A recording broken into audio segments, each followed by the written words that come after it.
పత్రిసారి కూడా చెప్తాను, సజ్జన సాంగత్యం ఇది మహాత్ములందరూ కూడా మనకి తెలియచేసే విషయం అండి.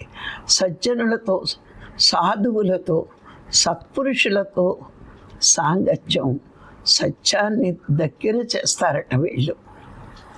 ఎందుకు అంటే సజ్జనులు ఎప్పుడూ కూడా మంచి మార్గం వైపు, భగవంతుడి వైపు మనల్ని తీసుకెళ్ళడానికి ప్రయత్నిస్తారు.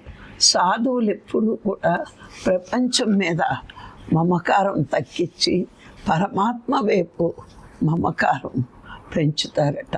సత్పురుషులు ఎప్పుడూ కూడా సత్యాన్ని దర్శించి ఎలా దర్శించాలో, మనకి ఏ విధంగా జీవించాలి ఈ ప్రపంచంలో అని పదే పదే మనకి బోధిస్తూ ఉంటారు.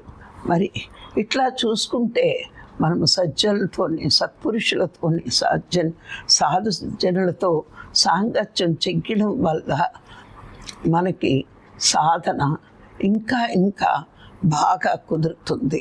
ఎందుకంటే ప్రపంచం ఆకర్షణ ఎక్కువ.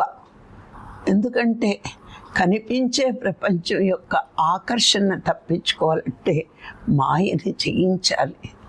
మనకి సత్యం తెలుసున్నా మాయకి వశమై పదే పదే మన మనస్సు ప్రపంచం వైపే వెళ్తూ ఉంటుంది.